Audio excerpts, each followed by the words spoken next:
So, what do you know about the movie called Finding Nemo? Assuming you don't live under a rock, I'm just going to tell you that it's a Disney classic about a fish who gets kidnapped and his dad has to go save him with this new friend he's made called Dory.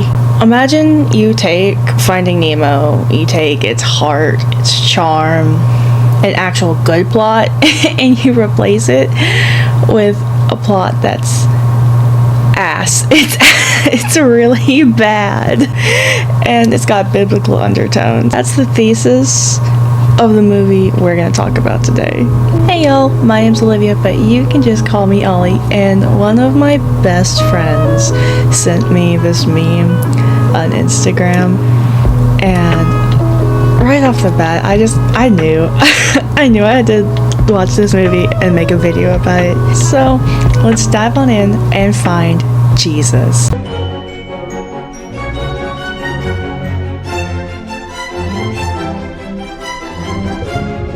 The movie starts with the camera panning into the ocean, followed by a woman's voice, giving it a National Geographic kind of feel to it. It's a beautiful underwater day in the ocean. Then we meet two fish, Muggles and Joy, who speak in the most AI-generated sounding dialogue I've ever heard in my life. Joy, I can't think of anyone better to search for algae than with you. Same here, Muggles. What could possibly be better than doing what you were born to do with your best friend in the whole world by your side? We meet their teacher, Professor Shark, who calls Muggles Ruggles. Ruggles! And the three fish discuss how beautiful the day is because Jesus has blessed them. And then Professor Shark mentions how the older fish could learn a thing or two from Muggles and Joy. And don't get me wrong, the older generation could learn a thing or two from the newer generation, but I can't really take it seriously when the animation looks like that. But Professor Shark says that Muggles and Joy can help him with a personal problem, which has to deal with this character named Scary Henry. It's Scary Henry! Scary Henry? Scary Henry? Yes, Scary Henry! They say his typical bad behavior has been getting worse, and yeah. I would have an attitude too if everyone in town called me Scary Henry. So Muggles and Joy agree that they'll help Scary Harry see that life isn't all that bad. And I hate that narrative. Yeah, and it's never that bad. As long as we have all our fins and gills, life's just peachy. I hate the idea that you could be going through literal hell on earth, but it suddenly all goes away when you've turned to Christianity. Look, I'm speaking from my own personal experiences that when I have been down in life, my faith has helped me, but that's just not gonna work for everybody. Also, whether you believe in God or not, you are allowed to be upset with the circumstances that have been given to you.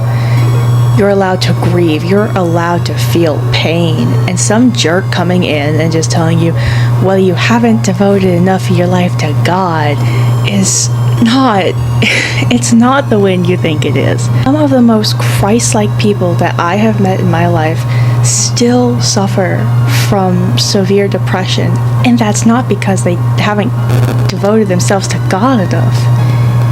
That's just how they are. If you want to show God's love to someone, sometimes the best thing you have to do is just to shut up and listen to them. This has turned into a rant back to the bad animated movie. We get to meet Scary Henry, and you will not believe the terror that this guy strikes into me. The first time I watched this movie, I almost pissed myself from how scary he was. Hey, Scary Henry! We haven't seen you around the reef in a while. Yeah, no, sorry. That guy has a cousin who lives in Bikini Bottom and he underpays his workers. Also, Joy calls him Scary Henry to his face. No wonder he's cranky. Everyone in town hates him. But they find out that Henry's issue is that he doesn't have a reef to call home. So Joy and Muggles invite him back to their reef. Our coral's open for you anytime. Okay. That's it. Just, okay. Oh my god. This is not how you respond to someone after they responded to your offer that you've helped them. Those could have said something like, "Oh no, Henry, we'd be really glad to see you. You're always welcome to our place. It's not a big deal." Anyways, Joy and Muggle suggest that they introduce Henry to Mrs. Woodley because she loves everyone and everyone loves her. I have an idea. We'll go talk to Mrs. Woodley. She's an old fish, and she's been swimming around these waters for a long time. And she likes everybody. And everybody likes her. So they leave with Henry, telling them. Don't let the seaweed tangle you on your way out. So they find Mrs. Woodley, and the narrator calls her Big Old Mrs. Woodley. Big old Mrs. Woodley. She looks like this. I could hold that in my palm. I wouldn't want to, but I could. Mrs. Woodley says that Henry needs to practice gratitude, but let's be real here. He needs to move. So they go back to Henry with the same animation transition as earlier, and they tell him that his only issue is that he isn't thanking God enough, and that seems to cheer him up. I think. I don't know, the animation doesn't really change. I see a smile. Oh, that's definitely a smile. Okay, so now that Henry's saga is over, we cut to a whole new story. And this isn't like a B-plot story. I mean, like, we never hear about Henry again. This is a whole other story, whole other day, which makes you wonder, why didn't they just cut it up into different episodes and make it a TV show and not like a full movie? But hey, I guess Finding Nemo was one whole movie. Finding Jesus has to be one whole movie. There are no chapters in the Bible. It's all one big story. The duo Muggles and Joy return from hanging out in the ocean, and Joy mentions the increase of predators. So Professor Shark does as any good teacher should do, and sends them right back into the dangerous ocean. It's not easy swimming around with all these new predators in the sea. I need to ask you to go back to the wide open sea. This time, the dirty work he has them do is to go see their friend Marlowe, the swordfish. Professor Shark says that Marlowe got tangled in some seaweed, and if he stops swimming, then he can't breathe. And you know what happens if he can't breathe? Oh no. That's like one thing I have to say about this show, is that it's like kind of educational about marine life.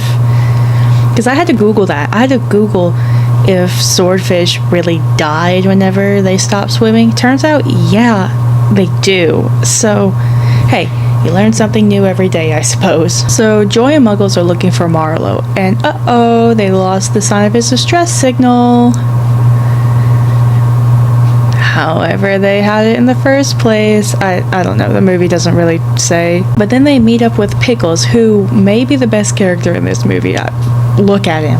Hi, Joy. Ah, never mind. He opened his mouth. Hate that. Hate him. Pickles says that Marlowe freed himself with his sword nose. So, Professor Shark just sent them out there for nothing. Absolutely nothing. After this talk with Pickles, Joy and Muggles go find Marlowe just to make sure that he's okay. And then they go on this appreciation rant.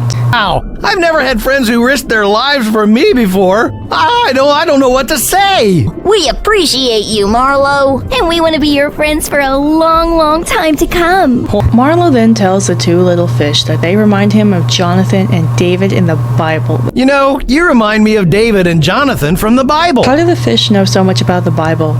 Is there, I don't know, a King Neptune version? Okay, so I'm not gonna go through this entire movie and talk about each little subplot because we would be here forever. Each little episode is 11 minutes and the whole movie is 61 minutes long. So that'd be about 6 of these little episodes that I'd have to watch. And I was gonna do 3, but once I got to the 3rd one, it was so boring. Muggles and Joy learn about giving and not to be prideful or expect rewards for their giving. And it was just getting really repetitive, so I'm gonna call it there. But hey, if you want me to look at the other 3, I will. Just let me know in the comments if you want me to. if you enjoy what you saw, go ahead and hit the subscribe button and click on that little bell notification so you get to know when I upload every time. Also, if you can't resist seeing this face, I'm gonna link my socials down in the description so you can see more. Alright. I'm gonna go pray. I'm gonna go pray to God to forgive me for watching that movie. Alright. I'm Gladiators, and I'll see y'all later.